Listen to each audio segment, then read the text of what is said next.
Are you ready? Ladies and gentlemen, boys and girls, children of all ages, Tool to Play presents Still Got Game with Derek D. Smooth Nolan and Joel Duda Rock Albert.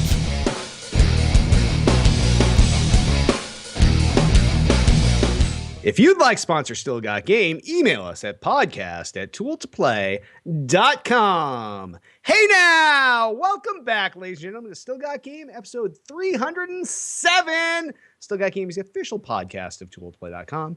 I am, as always, Derek D. Smooth Nolan. And I am Joel Dude, Rock Albert. And joining us later from the news desk will be Tiffany Electrify Nolan.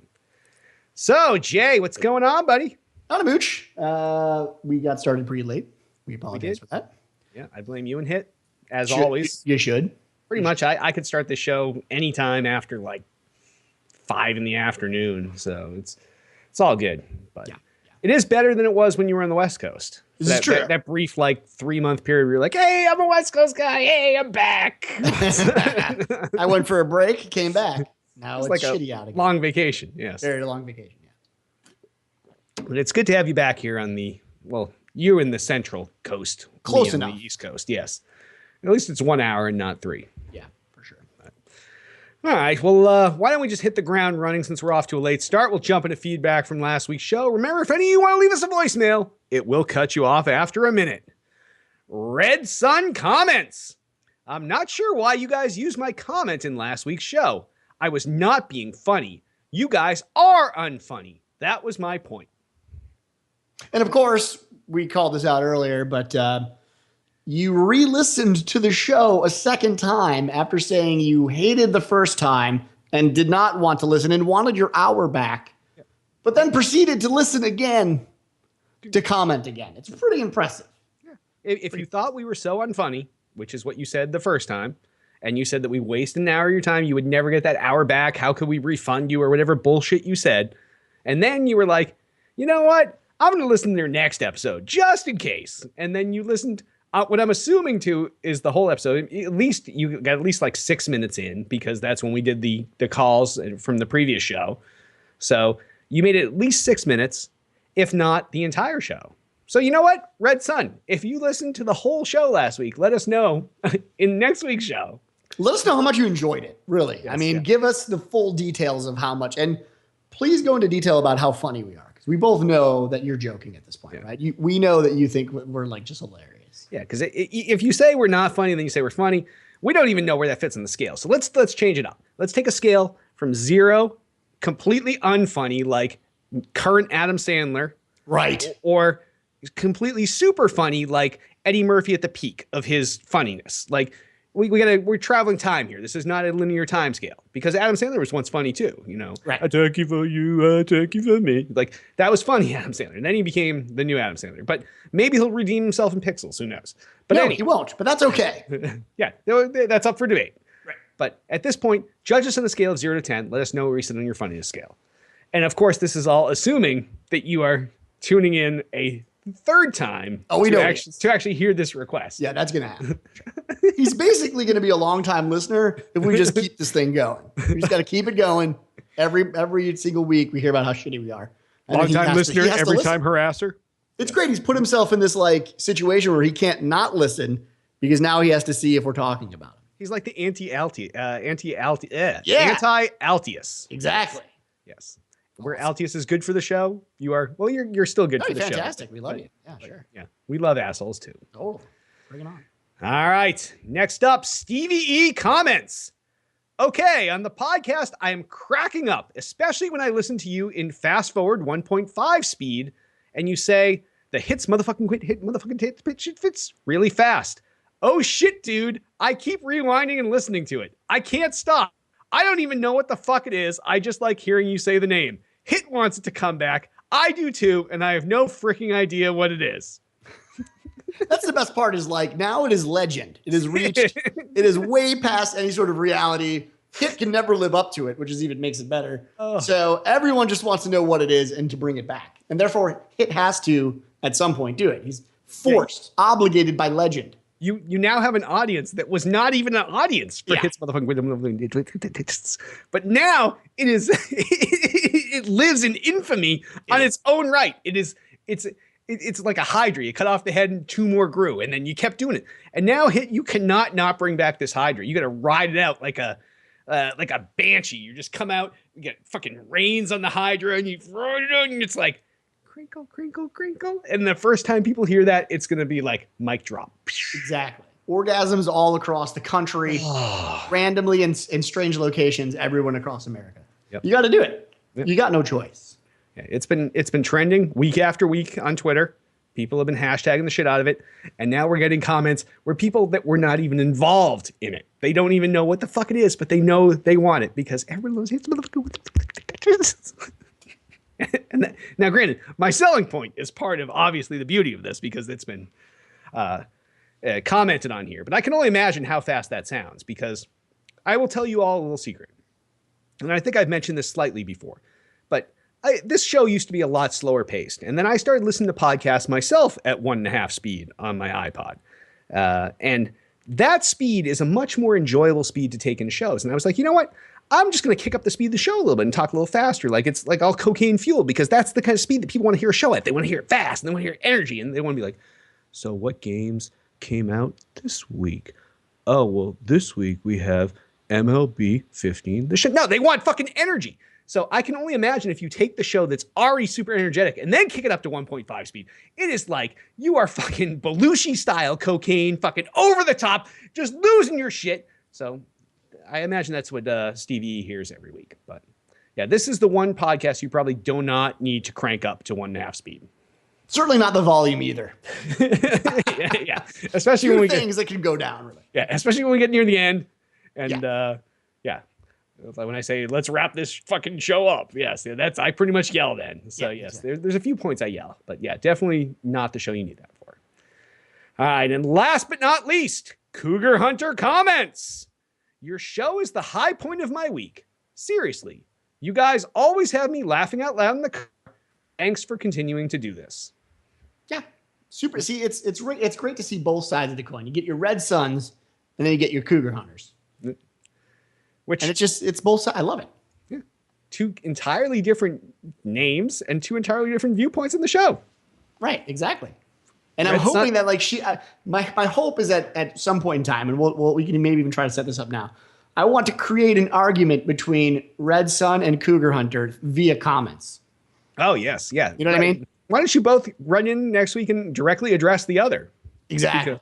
Because you know what, Cougar Hunter, Red Sun disagrees with you. Red Sun thinks we're not funny. They don't enjoy the show. Meanwhile, you say that this is the high point of your week. Like that is the ultimate high. Like that's the exact opposite. Absolute opposite. And Red Sun, you feel free to address Cougar Hunter because Cougar Hunter says, this is the shit. This is where it's at. And you think we're not funny. So yeah, maybe you should let Cougar Hunter know what you think. And Cougar Hunter, maybe you should let him know what you think. I'm saying him. What if Red Sun's just like a chick that completely hates us? It's possible. Oh my God, that's impossible. Look right? at us. Then how do we really believe it? I mean, at that point, I can't take it seriously. That's not even feasible. If you can look at these faces and be like, oh, that's fucking, no, it's not even fucking possible, okay? This is the fucking definition of fucking handsome right here, okay? Plus, we're seeped in modesty, and that's the best part about us. Yeah. We try. We try to keep it real and keep it on the straight and narrow right here. All right. Well, if any of you have awesome feedback like that, give us a call, 773-527-2961, or email us at podcast@tooltoplay.com. And in site-related news, we got nothing except for the same fucking site-related news as always. We got the Twitch team page going on now. So it's twitch.tv/team/tooltoplay. You'll find the Tool to Play channel there. You'll find me. You'll find Jay. You'll find Hit. You'll find Tiff. You'll find Sarcasmo. You'll find LB. And maybe someone else that I'm forgetting. No, that's right so far. All right, you got them all. But we want more is the thing. We want more. Yes. Yeah. So if you are a streamer, you're a Tool to Play member, you want to, get some of your content out there and you want to have a little more showcase into the Twitchosphere, if you will, that you're not getting right now. Podcast@tooltoplay.com, 773-527-2961. Let us know what you have and we'll get you on there because we love our community. All right. Well, on that, Jay, why don't you tell me what you've been playing this last week? So this week I actually have switched it up. Of course, I did play a little bit of WoW, but I played Cities for like a good 3.5 hours. Nice. And man, that is, I mean, if you got, and I've talked about it last in the show. It's everything that SimCity was supposed to be when they re-released it, except 15,000 times better. They've done a phenomenal job. I have always thought that there's no way I'd ever be able to go back into Sims games because they're boring and tedious and all that stuff. And I really, at this age, don't have time for it. But I had a little bit of time this weekend and I just got lost. It was one of those games where I booted it up, I played it for like 10 minutes, and then turned to the left, turned to the right, and it was 4 hours later and I had a city going. So they've done an amazing job. If you guys have never played it, if you're into Sims games, or even for me, who I thought I was no longer into Sims games, I would suggest giving it a shot. It's on Steam right now. It's relatively cheap. I think it's like $30. I can't remember how much I paid. Yeah, this was impulse buy in the post show last week. Yeah, I bought it on the show. I bought it on the show. Exactly.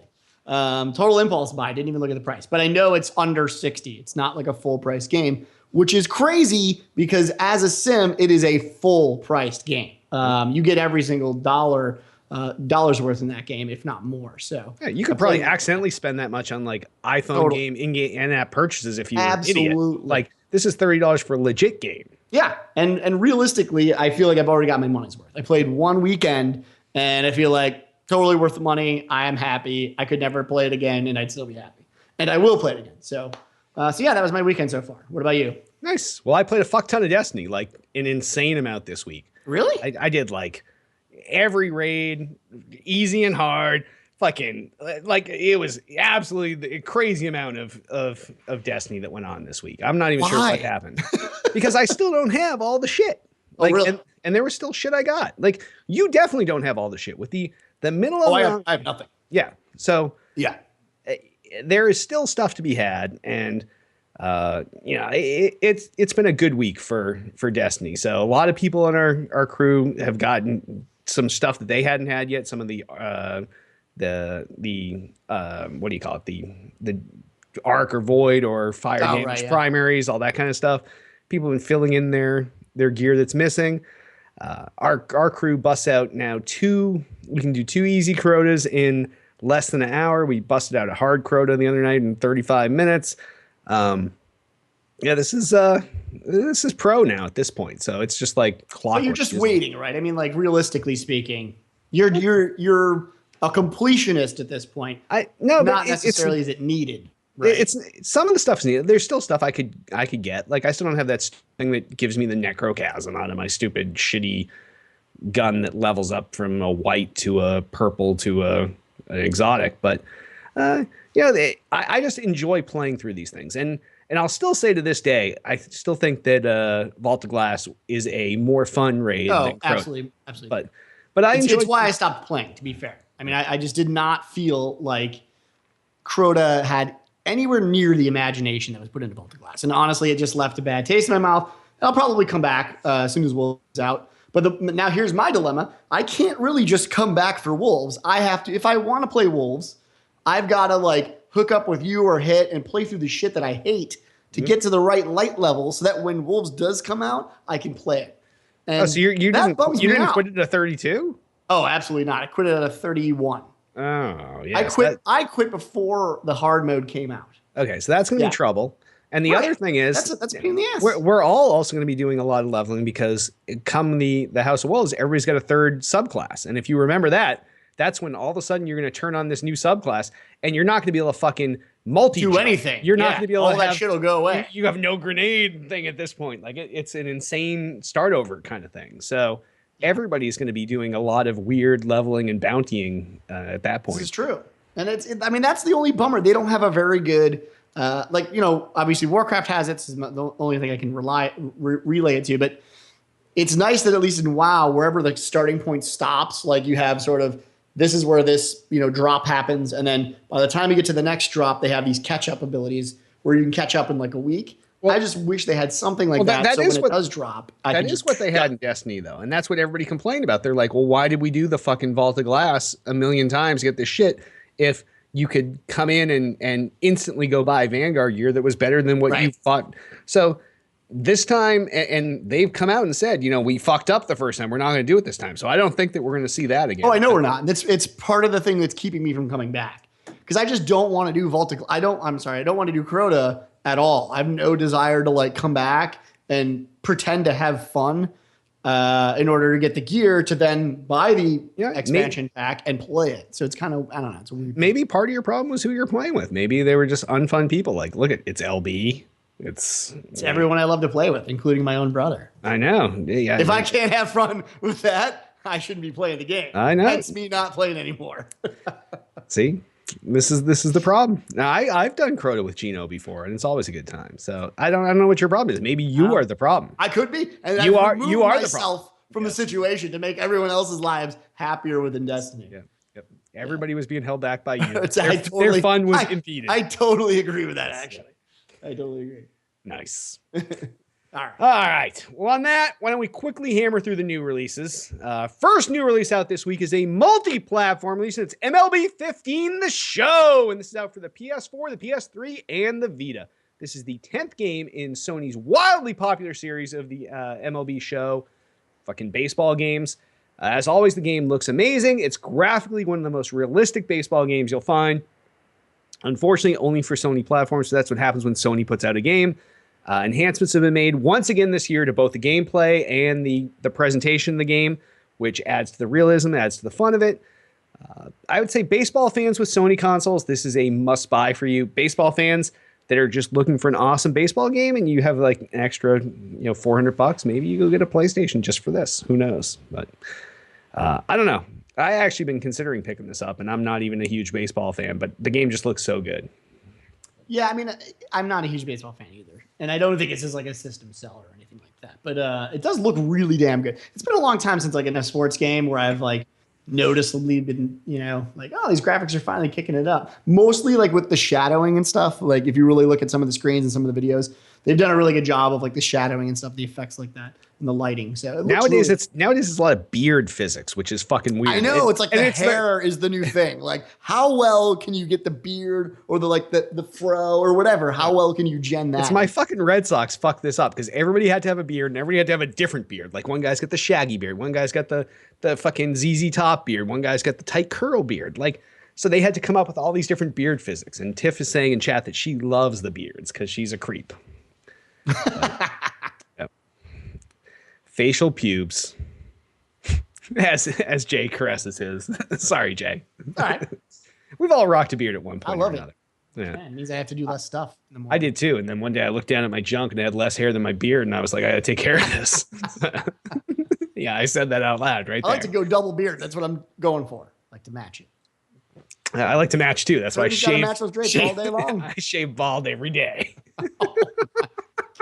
See, and none all of the right, kids. 10-year-old boy, I think we've gone too far. None of the kids are watching this episode. That's why I felt confident in my my reveal. All right, is that a dick beard then? Is that what you're calling that? No, you can call yours a dick beard, ZZ okay. over there. All right. The fucking ZZ Top. I got balls. I know how to use them. Never again. Yeah, exactly. All right. The other new release out this week is out for the Xbox One is Neverwinter. This is Cryptic Studios' free-to-play D&D MMORPG. Came back out on the PC in 2013, I think. Now it's free-to-play goodness lands on the Xbox One. It had decent scores on the PC, somewhere in the mid-7s, high 7s. And it still has a fairly decent player base for a MMORPG that competes with WoW on PC. We'll see how it fares on the Xbox One, but I don't know. It's not for me, but when something's free to play and you can just download it for free, that's the quick and easy way to get into something. So I played this game for 2 months on PC. And I even think, so the thing about it is, at least the way it was when it originally came out, this was a while ago and things could have changed, so bear that in mind. But it's free to play, but it was really bordering on pay to win. To the point where, like, if you wanted to get a head start or if you wanted to just skip all the bullshit, you could. And I'm not saying that's really pay to win. Was it pay to win or was it pay to advance? Pay to advance at a much, much, much, much, much faster clip. So Yes, I mean, you can always get, and this is where things get really gray in video games, especially free to play. You can get where the guy standing next to you, is in a tenth of the time if you open up your wallet. So like, there's nothing stopping you from reaching the same level as the guy next to you via time, but there's also nothing stopping you really from saying, well, fuck it, I don't want to do all that shit. I'm going to buy a mount right away. I'm going to buy this right away. So it's the equivalent of like buying gold in Warcraft back in the day when you could kind of, yeah, but gold never really, because gold's this arbitrary you still thing. couldn't level with it though. You couldn't progress your character outside of whatever level you were and what gear you may or may not find on an auction house. Whereas I think there are direct advantages for having money in Neverwinter. And again, they could have scaled that back. I know that when it first came out, there was obviously a huge outcry from people that did not have money, as there normally is, and that could have been sort of weighed against how things were, and they might have changed it. But as for the game itself, it really wasn't a terrible game. It was just one of those games where I felt like, this is just another version of Warcraft, or trying to be. But yeah, I mean, it's free to play. There's absolutely I'm actually, to believe it or not, going to download it again just to see, because why not? I'll probably try this out too. Yeah, I mean, why not? Gameplay was pretty strong. The dungeons were a lot of fun. That was one thing that I do remember. So it could be a great game, especially on the console. It's a totally different way to play MMOs. Yep. And I'm always interested to see how they convert something that is so akin to a keyboard into a console game. So yeah. And pretty much everybody everywhere has had some experience in the last 20, 30, 40 years with D&D somehow. Right. Yeah. So there's a connection there. Yeah. So there's a reason to try it out. So yeah, give it a shot. Yep. Why not? All right.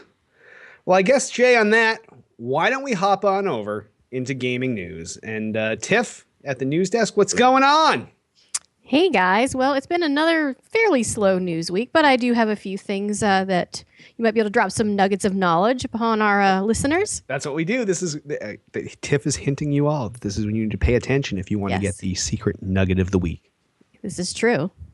So we have new Halo 5 Guardians trailers confirm an October release date, and this comes from GameSpot. Microsoft has unveiled 2 new trailers for its upcoming sci-fi shooter, Halo 5 Guardians. Posted on the official Xbox YouTube account and shown during the Walking Dead season finale, the trailers confirm the game's release date of October 27 this year on the Xbox One. The Twitter account also posted tweets accompanying each trailer with a text stating that they are 2 sides of the same story. One features Master Chief and the other features newcomer Spartan Locke, who refers to Master Chief as the one who was supposed to save us all.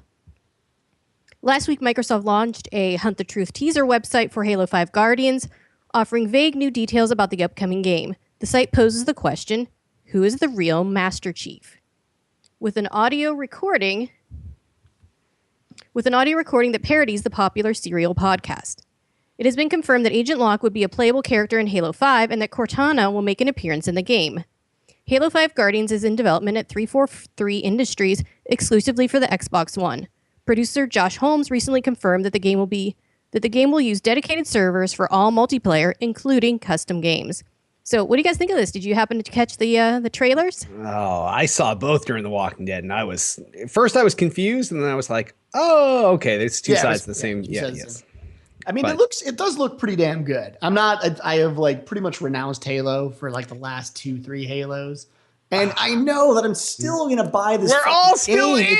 We're all it is so depressing every time I think of this. I'm like, oh, I can't wait to take this game home. The only upshot to this is I no longer have to go to GameStop or whatever and fucking sit in the line to bring it home into shrink wrap and then never use it again. At least this time I could just download it and then never use it again. Because that's probably what's going to happen. Well, I don't think now that a date has been put on this, because there was not a date initially, and I think that was the problem with the Master Chief Collection, is that there was a date that everybody had to work to, and that date was announced so far in advance. Too far. That's definitely true. That it became insane to make the goals that needed to be made for that date. Now here, there was no date for almost an entire year. We all knew this was coming even before E3, but let's say the clock starts at E3. You're talking 9 months before any date was announced. And now they've given this date. I'm pretty sure by this point, they feel confident that they're going to be done not at that date, but 3 months before that date. And then that 3 month period is all about, the value adds, the one-ups, this.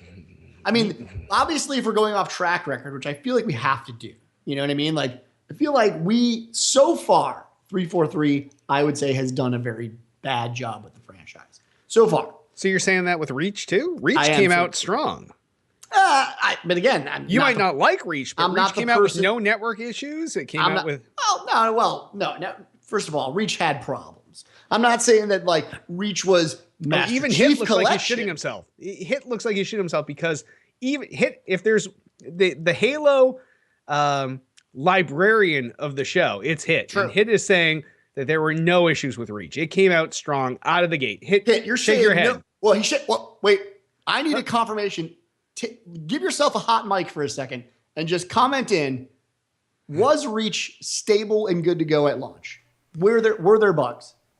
I don't remember, but I don't remember 100%, but I don't think it was perfect. Like I don't think so either. The game also by itself was shitty. Terrible. Reach was not a good game. Yeah. Reach was not a good And I'm Halo. pretty sure you couldn't use Forge maps for like that's 2 right. or 3 months. Yeah, right. Because they had Forge was broken or something. But that game wasn't 343. That was Bungie, by the way. It was Bungie, right? But they did all the 343's integration was all the maps, correct? Yes, Yeah. And I have always argued that Reach maps were some of the worst maps that have ever come to Halo. But that's not really technically even, I wouldn't even put that all on 343.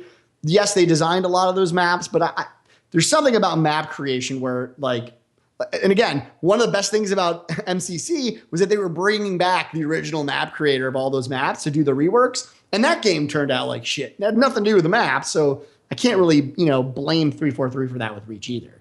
But so it sounds like we're split on this, you and I. And yeah, I think so. I'm not a huge fan of 343 currently. I just know that Microsoft has had to get involved here because Microsoft is the one that had to give away all this free shit because 343 fucked up. Right. So Microsoft would have said to 343, you are not giving a fucking date on Halo 5 until you're sure you can make that fucking date. So I really have full faith in this because if 343 fucks up again, Microsoft has plenty of other, they got Gears, they got all these other franchises that they can fall back on. And they're like, you know what?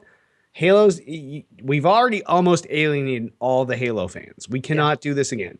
So I'm pretty sure they're going to come out and they're going to come out strong. Well, I mean, I definitely agree that they have to, right? I mean, like I think like everyone knows that this is really, and to be fair to 343, I think this is really the game that really sets them apart. This is the one that really can prove whether or not they can handle the Halo franchise. So the weight on their shoulders, and if you add in what happened with MCC, like you put those two things, the pressure has got to be like, I do not. Yeah. I mean, I would not want to work at 343 Studios right now. you probably got guys jumping off of roofs every single day because there's got to be crazy pressure here. Everyone thinks it's going to fail. I think overall, a lot of people, and when I use the word fail, I don't mean that it won't sell well, but I think there's a mentality now because of MCC that people think they're going to fuck it. There's going to be a problem out of the gate. It could be catastrophic. Yep. That's not to say they won't create a good game because that still can happen even with, because that's the thing with MCC. I think it's a good game. They just fucked it up. Some issues out of the game. Yeah. I mean, the idea behind MCC was extremely sound. The amount of content that they provided in MCC was extremely insane. They just fucked it up. So I'm hoping they don't. I'm glad we got a date. I'm glad it's way closer than I thought. I mean, I think everyone knew it was going to be around Christmas time. And Let's see. No, but Hit is saying what I would have thought in chat. Hit saying that he would have expected September, which is a traditional. That's a traditional Halo launch date. Yeah. But you know what? They probably said September, and like Hit said in chat, Microsoft was probably like, no. You think September? Then it's fucking October. Make sure it's right. And this is true. And I will agree. And G40 is bringing up a good fact too, which is the beta, which I did play. It was smooth. I mean, maybe a couple issues here and there, but as a multiplayer beta, I think it had an extremely polished finish on it. The one comment I made to Hit, and we were talking about it when it first came out, is it really, to me, did not feel like Halo at all. It felt like a truly new brand of Halo, and that could be good or that could be bad. It's certainly a reason I think for me to play, because it's not the same Halo. It definitely has a different feel to it than all of the other ones. So only time will tell. Time will tell. And this may push off our tool to play Chicagoland until November this year. Possibly. First week in November? Possibly could. Maybe. Yeah. There's a lot of interest in the LAN. I've heard from several people on Twitter that are Chicago area people, some people that are Michigan area people. My good buddy, Mr. GBMS, is also interested. A lot of Tool to Play people have been asking me. A lot of digital violence guys have been asking me. So everybody is balls deep in this. So we got to figure this out, and we're going to let you know when the LAN will be. But yeah, now we have a date. We could actually finally have another Halo LAN party, which that's the thing. And there's nostalgia in me. If we could roll, and I may hate the game, but if we could roll a Halo launch with a LAN party, I'm 100% in, totally fully backing Halo. We'll play the shit out of it, whether I like it or not, because that is the most fun. That is the most fun anyone can have playing Halo. Yep. Is a LAN. That shit is always awesome. So early notice, maybe the first week in November, because you can't get too close to the holidays. People hate that. So people can't, because they're flying somewhere else, and they got to have basically a double flight somewhere, and the family members are like, "Why the fuck are you going all the way to Chicago to play video games?" Think if you guys are blocking off a spot in your calendar where you have to tell your wife, like, "Yeah, I can't go," or for you gamer ladies, you have to tell your husband, "Hey, listen here, bitch, I got fucking shit to do at the beginning of November." That's the time. First, maybe second week in November. Think it. Yeah. Block it out now. All right, good shit. All right. Next story. First of all, honey, I have something I would need to do the first week of November. So, hey, hon, I have something I need to do. The first week. All right, I'll see you there. All right, sweet. So, next story. Rust experiments with racial empathy by assigning players skin tones, and this comes from Gamasutra. The latest update to Facepunch Studios' early access survival game, Rust, is a fascinating one. It involves assigning all players a randomized pseudo-unique face and skin tone in roughly equal percentages that's permanently tied to their Steam ID. We wanted a way to recognize people beyond their names, kind of a fingerprint, Facepunch's Gary Newman said. The idea is to mimic a sort of gene pool where players adjust to the hand they're dealt appearance-wise. Before now, all players shared the same pale pink skin tone. All models are still men. Boo. Facepunch's decision to broaden Rust's epidermal palette, keep players from choosing the color of their skin, raises intriguing questions about where developers can and should draw the line between player agency and authorial intent. You guys will have to explain that one a little more. All right. People have a strange need to play someone similar to themselves in games, said Newman, mulling over the consequences of the update in response to Kotaku's line of questioning. Well, that's not something I understand, but maybe the curse of being a white 32-year-old male is not seeing these problems. I would love nothing more than if playing a black guy in a game made a white guy appreciate what it was like to be a persecuted minority. There's been a rise in overt racism in-game, Newman said, but at the same time, what we found was that when someone was being racist, they were always in the minority, and more often than not, the other members of the server stepped in and took action, i.e. they all worked together to hunt him. So what do you guys think of this? This is almost like a what the fuck story. It is almost like it is really borderline. This was almost the what the fuck story, but it can't be what the fuck because it's a good thing. I guess whether you can have a good what the fuck, but and this is not to come off as like this is not a racist comment by me in any single way because I love all races. This is how all racist comments start. I know that's generally people think, but hear me out. It's absolutely not racist. The thing about video games in general is people choose characters for a reason that they want to play, and that's to most players, especially in RPGs. It's the fantasy of playing the character that they want to play. For a lot of people, they create whatever race like you could possibly think of in a character, and it doesn't matter, right? Like you can create an orc that is black or an orc that is green in World of Warcraft. Like I have an orc that's pretty much black, and that's just because that's what I want my orc to look like. It's a very personal thing to create a character that you're going to play. Assuming like for years at a time. Some of these RPGs, certainly World of Warcraft for me is 7 years of my time. I don't want to create a character that I'm forced to play that looks like the developer wanted it to look like when I played it. That's not the goal, generally speaking, of an RPG. You want to create a character that you want to play, that you're going to spend every hour, whatever minute of the day playing if you have the time to do it. So the only reason I'm against it is because it takes the power away from the gamer to choose, and like any RPG is a choose your own adventure type of thing, to do that. So that feels weird to me. Normally I would say that, but this is a game where everybody spawned the same. everybody just had a random hair color. Like At the time, yeah, sure. Yeah. So everybody was a white guy with random features. So now it's everybody is some race with random features. So it's I really, agree there, yeah. You had no choice to begin with. Like I always make a blonde haired guy that looks like me and I'm fucking, hey, look at me, it's D Smooth. But if you take away the choice and you like all of a sudden I was a black haired guy in the old Rust, I would have dealt with that. So now maybe I'm an African American guy with black hair. And, I have no problem with that. But the funny thing is, this brought out racists in a game that didn't have that before. So people started to have the like they were like upset. Well, that's kind of the problem, right? Is that this all I see this doing is creating turmoil where it doesn't really need to be. It's odd because I feel like it's a cop out for the developer because clearly they don't have the tech to build their own sort of facial deal where they can have sliders and pick the color and do so they're just like, well, we can't do that. So we'll just randomly generate this for you. And then whatever you get, you get. And to me, I don't know, like it still seems weird to me. I don't know. No, I think the tech is still there because it's not like they're generating like a dark-skinned African-American guy with like blonde, long hair. Like it's all like if you see the screenshots of what they're generating, it's all realistic within what you see in the normal gene pool. And I think this is a good thing. I think pushing this and having people play something that's out of their normal thing. Like think about some games you play, you don't have a choice. You want to go play Tomb Raider. Jay, you're playing a hot chick. You're playing a hot chick. That's it. But I got no problems playing a hot chick. I get to look at an ass all day long bouncing in front of me.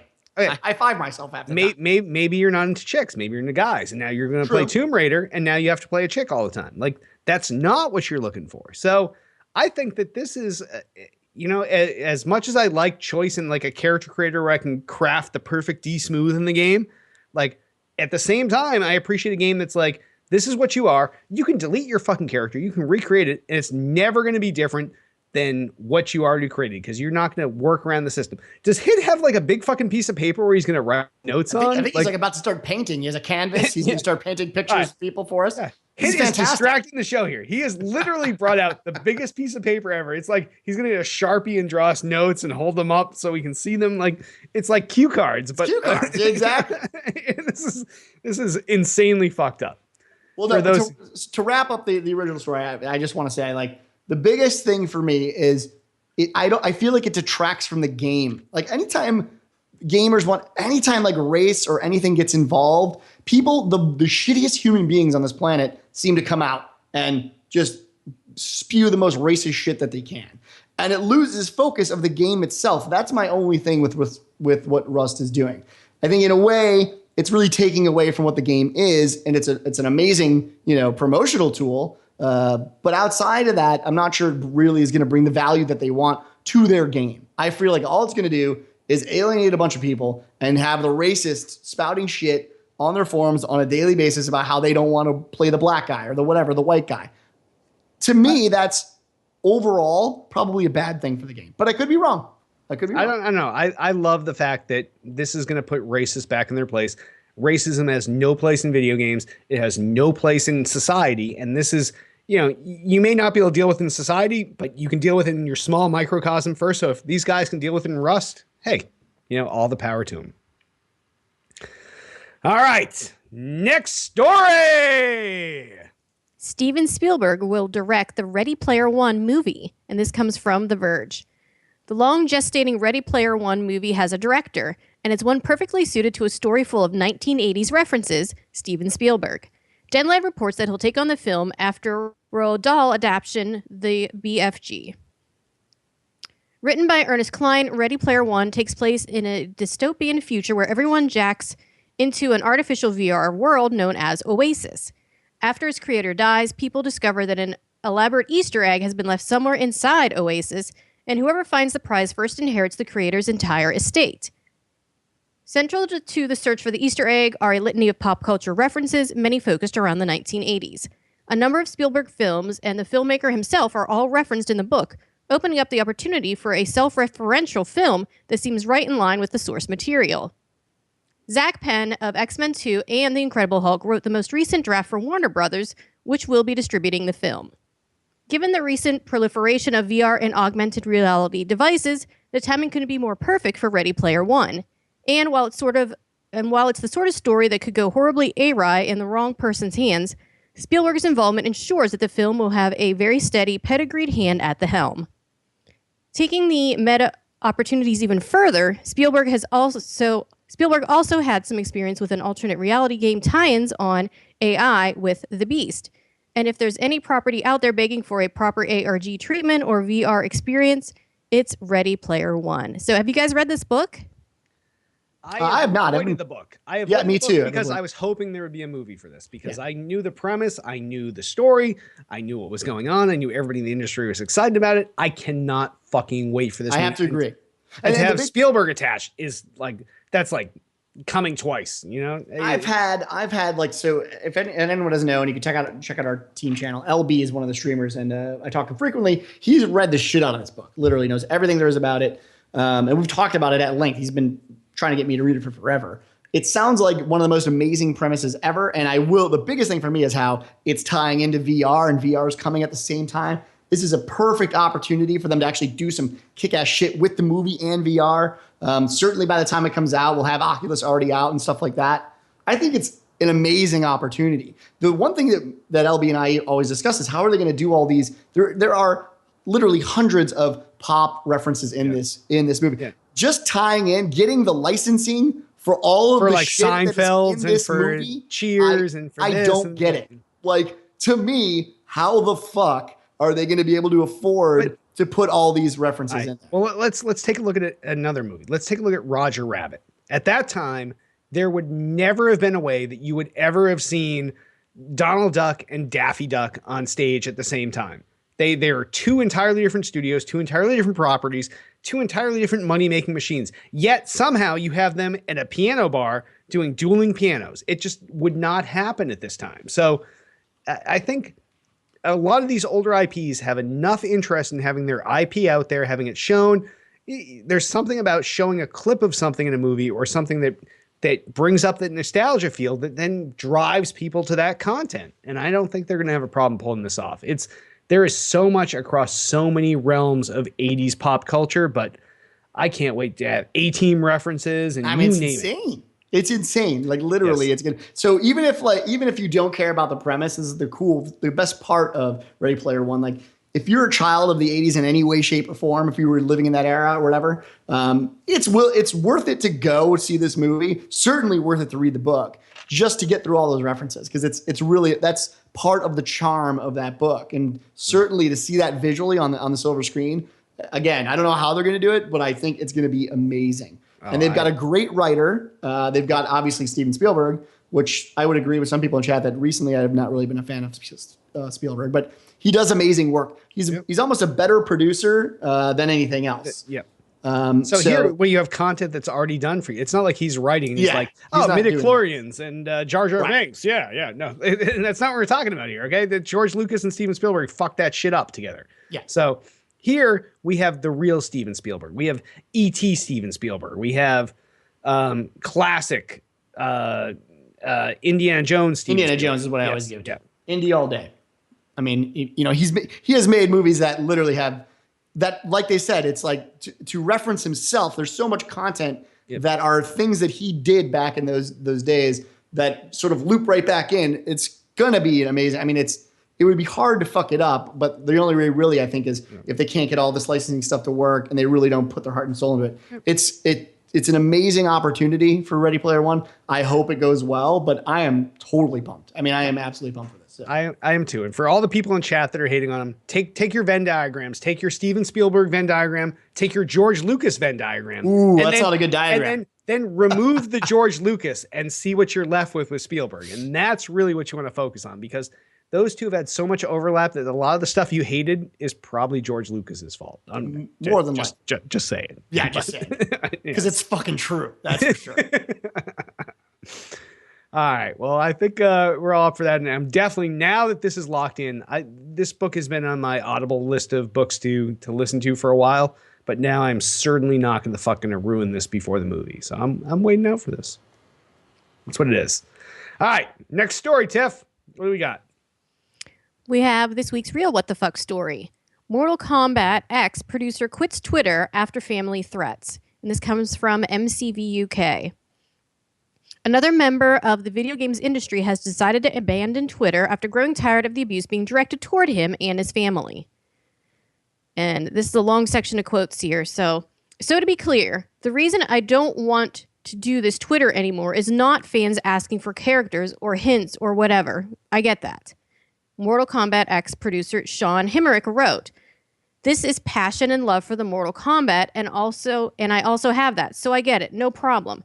I'm glad people care about their favorites. I used to be thick-skinned enough for the random personal attacks. I'm a big boy, I can handle it. I've been in my share of fights. However, I cannot deal with the threats of violence to my family and now young daughter. Threats of sexual violence are even more disturbing. You want to fight me for any reason? I'm probably willing to go, verbally or physically. I can hold my own, but threats to my ladies, no." Twitter has repeatedly vowed to improve its mechanics for reporting abusive accounts. Indeed, a new system was implemented earlier this month, with Twitter CEO Dick Costolo admitting in February that the platform sucks at dealing with abuse and trolls. Very true. A fact that he said he was pretty much ashamed of. Well, he should be. However, there aren't yet many indications that the situation has notably improved. In December, EA COO Peter Moore, good friend of the show, was told by the service that a user who told him that he hoped his children would die was, well, they're not violating any Twitter rules. So what do you guys think of that? And I also stole Derek's thunder there. Yes, I do like how you called Peter Moore a good friend of the show, because he is. Yes, he is. He is. We have pictures with him. We do. We have pictures with him. Wish him a happy birthday last week, and he thanked me for that. And but let's cut to the chase here. This is every time that something happens in the video game world and people do not like it, whether it's this character X is missing from well, I guess you have to say character Y is missing from Mortal Kombat X, or I don't like character Z's super move and fucking finishing move in Mortal Kombat X. I'm going to kill your wife and hurt your child. And that's just fucked up. Like, how does somebody jump from A to B? Like, I get mad about stuff all the time too, but I never say I'm going to go kill or do something horrendous to somebody else's wife or child or whatever. I don't understand how this happens over and over and over. And that's the thing, is like dissent is okay, and he brings that up a bunch. I mean, the love of the game is one thing, and people in chat are even saying, you know, they hate that the DLC pack is coming along and it's really hurting the game.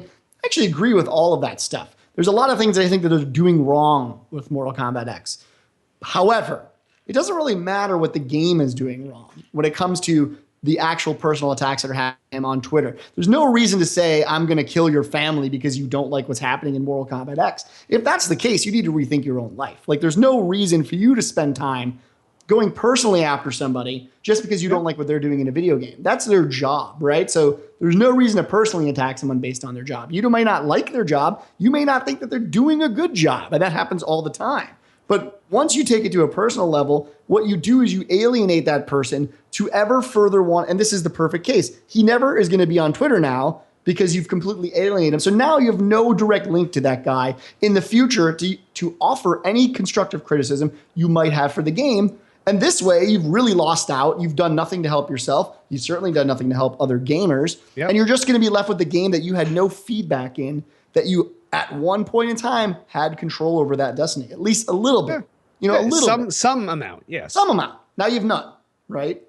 And then you make it so that new developers are already off the bat scared to get onto Twitter. And that's the other problem. Any developer that thinks we're going to use social media to promote our game, they see this shit and they're like, man, our game isn't even as nearly as polished as X. Why the fuck would I ever get on Twitter to have them send threats to my family? Yeah. No one's going to want to do it. It's just bad. Yeah. Think about all the games that you wanted to say something about, whether positive or negative, and they have no presence on Twitter. So now a company puts a presence on Twitter, and then people go horrendously fucking absurd on them. And After Hours in chat is saying, it's the internet. That's kind of what you expect, basically, in a nutshell. But you know what? The internet is becoming less and less of that anonymous dick thing, because it's very true. More and more now, people are being held accountable for the anonymous shit they say on the internet. And that anonymity is going to go away. You can be anonymous all you want if you're saying nice things, you're participating in these, but as soon as you become violent or threatening or a danger to society. Your anonymity is just a false shell. Yeah, it's a false shell. It doesn't really exist. People can find out who you are. They will take care of it. Whether it's the authorities, whether it's anonymous, somebody will find you and somebody will make you accountable for your shit. So this is not cool. If you want to have some sort of impact on the games that you love, you want to be able to talk to the community rep or the developer or the producer or the lead designer. These people are not going to want to talk to you if you are a fucking piece of shit asshole that threatens them, that threatens their wife, that threatens their family. This is unfucking cool. This is not how the real world works. And we go back to this all the time, and it seems like common sense. But imagine if you were at a cocktail party and that guy from Mortal Kombat X was at the cocktail party. Would you walk over and be like, yo, man, your fucking DLC plan sucks. I'm going to fuck your wife and fuck up your kid. You would not do that because that's not what humans do. It's just not. And because normal. You're probably a pussy in real life anyway. Yeah, I mean, you're probably super fucking fat. You got a big ass belly. You can't even get your weapons out because you're like, oh, it's tucked in here between my third and fourth fat ripple. Oh. That was not nice, but that's what. And I'm not anonymous. Derek D. Smooth Nolan. There you go. Tweet him directly. Yeah, at Derek Nolan at email podcast@dualplay.com. If you have a problem with me calling you a fat kid, fuck off, okay? Because you're a fucking violent McFuck. Okay. And on another note too, with the developers themselves, and there's one thing I will say because we know a lot of them, right? I mean, like we speak to them on a regular basis, and the one thing that people don't ever understand is developers aren't getting paid to be on Twitter.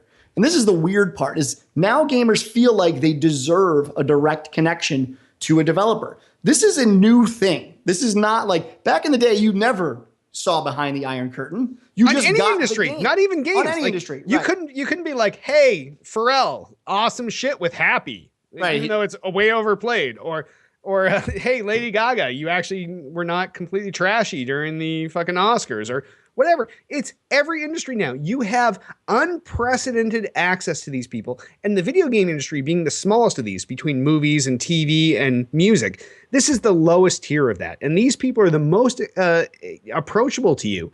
And you're fucking this up. And that's the thing is people feel like now it's sort of like an instant gratification thing where they feel like, well, I deserve access to this person. And that's the weirdest thing. It is not their job to be on Twitter. Any developer that's on Twitter does it, and I know it's going to sound crazy, because they love the game that they're making and they want to get that information out to you guys. And they want, believe it or not, to hear that feedback, to put it in. Everyone thinks like, well, my feedback's the right feedback, and when he doesn't agree with me, he's a fucking idiot. But maybe they just don't want to it's still their game. At the end of the day, it's their game. They're going to make it how they want to make it. But at least they're giving you a window in, an opportunity to possibly give them an idea that they may not have thought of to put into their game. It's amazing. Yep. Don't fuck it up. It's amazing. It's unheard of. Derek, what do you think about this story? Jay, this story has me saying, what the fuck? And on that, why don't we hop on over to the mailbag and voicemails. Altius asks, this week, the news broke about the upcoming Legend of Zelda Wii U game and how it would no longer have a 2015 release date and is pushed out to 2016. How do you think this will affect the Wii U in general, and how will it impact the sales during the holiday season? I think this is bad. This is bad. This is so bad. Yeah. I mean, we all have said in the beginning one of the reasons Wii U didn't sell well, we know there's multiple reasons, but they had no games for it in the beginning. Then we got Super Smash Brothers, we got Mario Kart 8, we got all these games like right at the same time, and it was like, oh my God, it's all the games. And then we hit this lull again, and everyone's been waiting. When's Zelda going to come out? When's Zelda going to come out? For them, and you even mentioned this last week. I think you're like, I shat on the Wii U. You're like, no, it's got everything, and Zelda's right around the corner. Right. And that's what's crazy. Like every turn that they've made so far since the Wii U's come out has been a disaster. Now, having said that, if you read the actual reasons, they are seemingly, I should say, I don't know if they're lying or not, but apparently they have got this new ideas for new features and things that are really going to make the game amazing. And if there's one thing we always say on this show, and I need to stress this is bad news, but they are taking their time to make a better game. And I do not want an MCC version of, having one of my most beloved franchises in the entire planet come out. So having said that, do I want a shitty Zelda or do I want a polished, finished Zelda? Okay. But at the Clearly, same I want the time- other one. But at the same time, this is a console that's multiple years old. Like, I know. before it launched, they should have had a team working on the Zelda game that would have put it out. Not even like it should have already been out. We should be like, remember when Zelda came out last year? It was fucking awesome. I totally agree. I mean, this is, like I said, I prefaced it with, this is very bad news. This is bad news for them. And there's really not a lot of ways to make it sound great. However, the hope is that they're taking this time to make the most amazing Zelda game we've ever seen. Now, They have this is the big thing to remember. With this Zelda, they have the most creative freedom that they've ever had. And I think a lot of people agree that Zelda, went through the cell shading era and a couple other things with Wind Walker and a lot of those other games. But maybe they're coming up with something that's just totally out of left field for Zelda that's going to be amazing. Now, I don't know. a comment that just came up in chat and a comment that I had thought of earlier was that perhaps, and now that someone else has said it after I was said in chat, that maybe this game was going to come out for the Wii U. And now that Nintendo, like we talked about last week, has something else, Their new platform. multi-platform console, whatever is coming out, maybe they're like, hey, let's hold this off and make that a launch title for that. Now, is that enough to save Nintendo at this point? I don't know. Is it the best decision? I don't know that either. But The weird part is what I think is actually going to save Nintendo is this announcement of their mobile platform stuff. Yeah. Like, I think revenue-wise, they'll be fine for a long time selling mobile apps on the fucking iPhone. I think they're going to make a fortune there. So maybe that's all, maybe they know, like, we need our revenue stream, but we still want to be leaders, at least, I shouldn't say leaders. We want to make console games at some point. And they know this. And so maybe that's the idea. Maybe they push it back. Maybe it goes to their new system. And, they ride on the coattails of Mario on your iPhone for the next year and a half. That might be the way it works. I don't know. Otherwise, no matter what, though, like you said, you don't spin it any other way. This sucks for gamers. People were waiting for Zelda. Most people that bought a Wii U want to play Zelda. It's the only reason I have one outside of Smash Brothers. But, that is what it is, man. it is what it is. It is what it is. But great question, Altius, and thanks for making us think about this because it really is an important thing. And you know what? This is Nintendo's last possible chance to fucking fix their shit. So hopefully they figure this in, they dial it in, and we figure this out. But who knows? All right, well, if any of you have questions or feedback like that, give us a call, 773-527-2961. Email us at podcast@tooltoplay.com. You can also comment on this episode's thread on the Tool to Play homepage. And sponsors, remember, by supporting our sponsors, you help support Still Got Game. And because we've ditched our sponsors because they were not paying us enough, we're looking for new sponsors. So if you have something to sell, you want us to sell it for you, you want us to pitch it with our awesome pitch voices, or you just want us to be our sexy voices and pitch your shit, doesn't matter because your shit's hot. It's super fucking hot. Everybody wants it. Makes them hard, super hard. Whatever What's you up, have to sell. the Jinx? Yeah, exactly. You have something to sell. Let us know. We'll sell it. You pay us. Boom. Done. Twitter us up. You can find everything Tool to Play related at twitter.com/Tool to Play. Everything podcast related at twitter.com/still_got_game. I, king of the fucking internet, got of everything that's fucking holding me at twitter.com/Derek Nolan. And you can find me over at twitter.com/DudeIRock. We have a YouTube channel, youtube.com/Tool to Play. You can find all of Tool to Play's fantastic video content there, whether that's archived episodes of this show, because this is a low volume show on Twitch because of the time of the week it is, but we get more viewers there. You're watching the pre-recorded video version, not anywhere near the amount of the podcast version, but still, that is where all of Tool to Play's video content sits, including past episodes of fantastic shows like Tiff's I'm going to hang out with a developer for a night show, whatever that was called, or Hits motherfucking and Hits. If you want that show to come back, you got to fucking hashtag that shit because Hit is on the brink. Before the show, we were talking with Hit. He was like, you know what? I think Stevie E's comment is the straw that broke the camel's back. I think I'm bringing the show back. And you know what? Everybody wants the show back. Everybody wants Hit to pick up that game at midnight, crinkle, crinkle, crinkle, open up and give us that special midnight experience on a brand new game. And when those shows come on, granted, we stream them live, but they end up on the YouTube channel, youtube.com/Tool to Play. So especially you, Stevie, you said you didn't know what it was. go to youtube.com/tool to play. Look under the section that says hits motherfucking hits. Go there, pull up some old episodes, and you will see the fantasticness, the sheer genius that hit. He captured fucking lightning in a jar and he capped it off. And right now he's like, I'm not letting this fucking lightning out, eh? I'm going to keep it in here forever, eh? But we wanted to open that jar and fucking unleash that on the fucking world. All right. Sorry. That was for you, Hit. I really almost had an aneurysm help out. But all right. We also have an app, but you know what? Don't download it. It's on the App Store, iTunes, real App Store. Don't download it.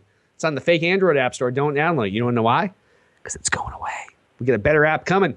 So the only way to make that better app come is by letting this one fucking go down in flames, fucking torch it. It's like the Phoenix. We're going to burn it down and bring it back up. So do not download the app on the iTunes App Store. Do not download it on the Android App Store. There you'll get a virus anyway. So do not do it on either. But this is the thing. That app will be coming back like the Phoenix. It will rise from the grave. It will be better than ever. All right. Please rate and review our podcast on iTunes. We need some 5-star reviews and we need some fantastic review write-ups. Now, if you only have the time to just click the 5-star thing, that's fine. But as Joel Rock Albert always says, there's plenty of reviews out there that could be written for this show. Jay, why don't you let people know what a sample 5-star review is for our show? He's cringing. And he's losing his shit. No, if you want to write a 5-star review, all you have to say is, beautiful people are the only thing that I look for in life. I never thought I'd find perfect tens, especially in a pair of two. But I finally did. I'm only laughing because it's so true. I couldn't handle it. I finally did when I started watching this podcast, and now my life has meaning. That's all you got to write. It's simple. It's quick. It's truthful. That's from the heart. That is from the heart. So if you can't think of your own shit, just copy what Jay said there. Just type that out verbatim, because never will truer words have been said.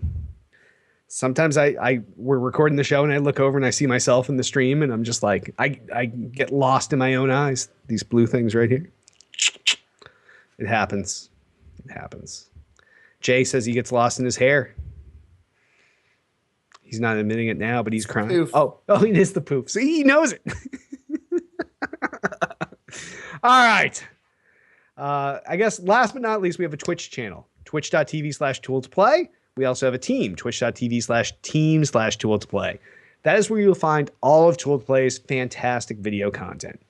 And whether it's this show, whether it's live game streams, whether it's any of our teams streaming games live, it doesn't matter. That is your central hub for all Tool to Play related entertainment.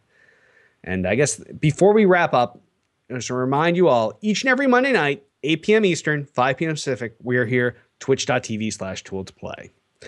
And on that, Jay, why don't we wrap this episode up? I am Derek D. Smooth Nolan. I am Joel Dude I Rock Albert. I'm saying we're 10 out of 10 on the funny scale.